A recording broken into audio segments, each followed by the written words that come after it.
जी हाँ दोस्तों, आज देख रहे हैं आप यहाँ सना स्टूडियो में रिकॉर्डिंग हुआ। यहाँ गणेश भगवान विराजमान हैं। बहुत ही सुंदर स्टूडियो है ये, आप पहचान रहे होंगे। और यहाँ पे रिकॉर्डिस्ट हमारे बड़े बड़े अच्छे मित्र सुहास सुरवे जी हैं। जी आप भी कुछ रूबरू हो जाइए थोड़ा सा। चलिए हो गया। और आप इनसे मैं मिलवाता हूँ। ये भी देखिए फिल्म जगत के बहुत प्रसिद्ध गीतकार श्री हरिश्चंद्र जी हैं। नाम का भी प्रभाव इनके ऊपर असर किया हुआ है। और सभी जानते हैं, बड़े पुराने राज कपूर से लेकर मुकेश जी के मतलब सबके संदर्भ में संपर्क में रहे हैं। और बहुत सारा गीत अनूप जलोटा जी भी गाए हैं। बहुत सारा गीत हिट है मार्केट में। भोजपुरी फिल्मों में भी आप राजकुमार पांडे जी की फिल्म में बड़ा अच्छा गाना गाए थे, ट्रक ड्राइवर में। तो आज आप ये स्टूडियो में उपलब्ध हैं, उपस्थित हैं मतलब, तो कैसा लग रहा है थोड़ा बताइए अपने बारे में और दुनिया को कुछ संदेश दीजिए। देखिए दामोदर जी, मैं तो आपके नाम का कायल हूँ। हो गया। आज भोजपुरी फिल्म इंडस्ट्री हो तो, और सबसे बड़ी बात है कि आप हिंदी की तरफ अब मुखातिब हुए हैं। ये मेरे लिए अति प्रसन्नता की बात है कि अब आप भोजपुरी से निकलकर हिंदी की ओर आप कदम बढ़ा रहे हैं। और आपका नाम सिर्फ मुंबई में ही नहीं, पूरे भारतवर्ष में म्यूजिक के क्षेत्र में इतना प्रसिद्ध हो चुका है कि गांव गांव गली गली दामोदर राव की चर्चा हो रही है। क्या दामोदर राव, सोनू राव जिंदाबाद।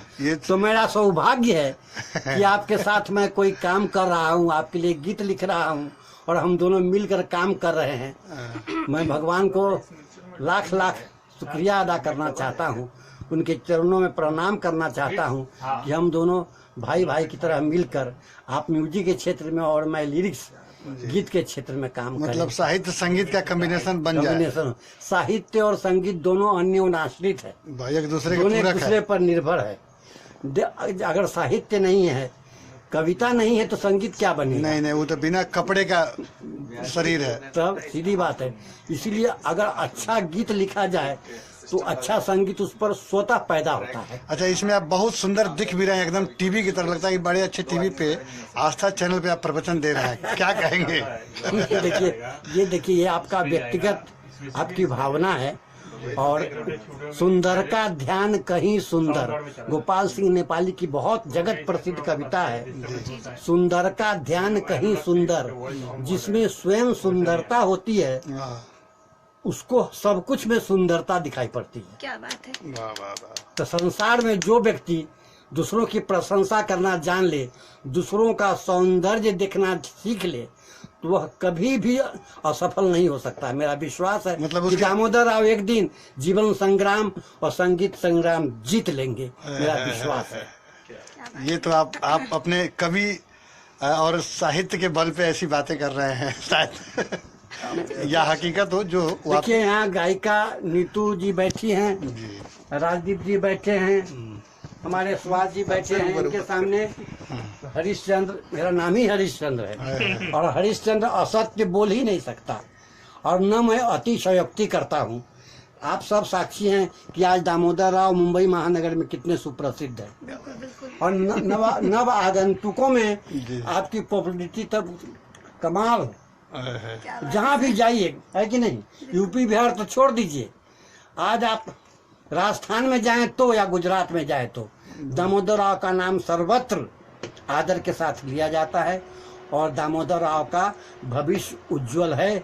मेरी ईश्वर से फिर से प्रार्थना है कि दामोदर राव को उसकी कर्मठता का और उसकी सृजनशीलता का प्रतिफल अवश्य मिले और अवश्य मिलेगा भी, ऐसा मेरा विश्वास। आप इधर प्रशंसा कर रहे हैं, राजू मेहता जी इधर सब बोल रहे हैं कि दामोदर जी ये है वो है, तो सब कॉम्बिनेशन मिल रहा है तो उनको भी अच्छा लग रहा होगा। चलिए ठीक बात है। वो जो सोच रहे हैं शायद सब लोग सोच रहे हैं ऐसा। तो ये मेरा सौभाग्य है कि ऐसे गुणी व्यक्ति लोग के सानिध्य में मैं रहता हूँ और आशीर्वाद प्राप्त होते रहता है। चलिए ठीक है कि मेरे लिए इससे बड़ी बात नहीं हो सकती है कि मैं ऐसे गुणी व्यक्ति और साहित्यकार और कवि लेखक गुणी विद्वान लोगों के संपर्क में रह के इनका आशीर्वाद प्राप्त होते रहता है और जीने का कला सीखा जा रहा है रोज रोज नए तौर तरीके से। क्या बात। जो समय है सिखा रही है, प्रकृति का अनुसरण किया जा रहा है और लोगों को से भी सीखा जा रहा है।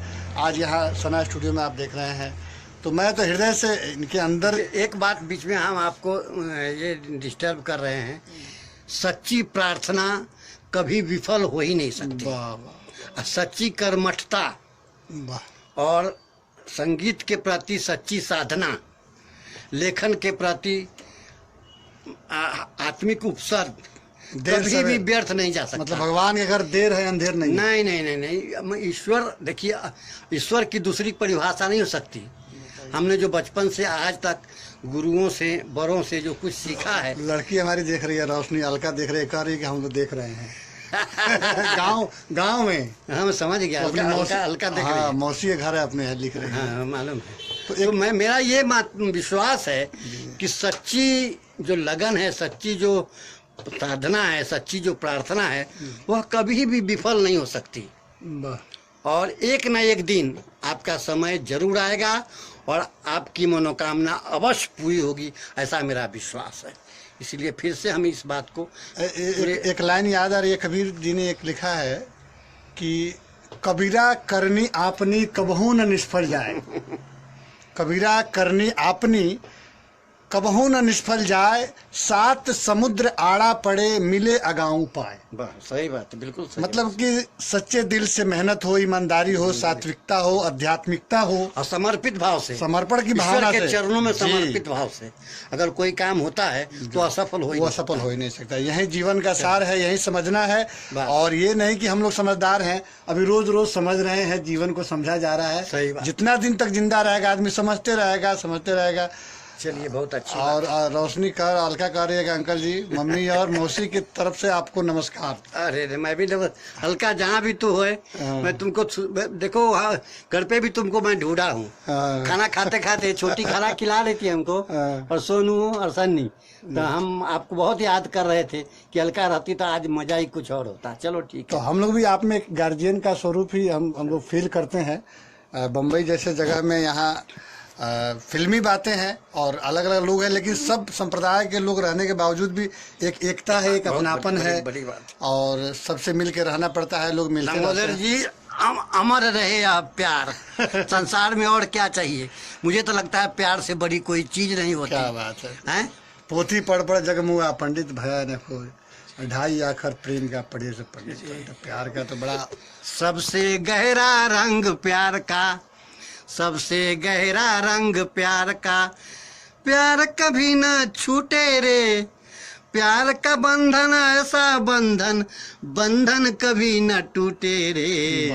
सबसे गहरा रंग प्यार का, सबसे गहरा रंग प्यार का। लेकिन आज से आपको गीत लिखने का भी जिम्मेदारी कुछ बढ़ गया है शायद। ठीक है, वो तो हमारा काम ही है। मुझे ऐसा कुछ लगता नहीं कि कोई नई बात हो गई है। हाँ, ये बात है। मैं गीत ही मैं ओढ़ता हूँ, गीत बिछाता हूँ, गीत ही मैं ओढ़ता हूँ, गीत बिछाता हूँ, गीतों से हर रोज काम चलाता हूँ।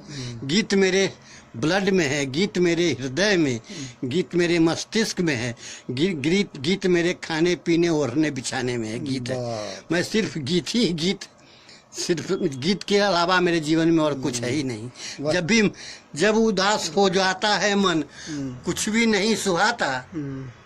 जब उदास हो जाता है मन, कुछ भी नहीं सुहाता। ऊंचे नील गगन पर बरबस मन पंछी उड़ जाता।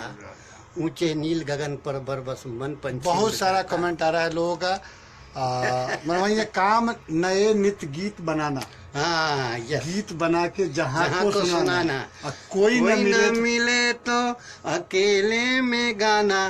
कविराज रहे न ये ताज रहे, न ये राज रहे, राज घराना।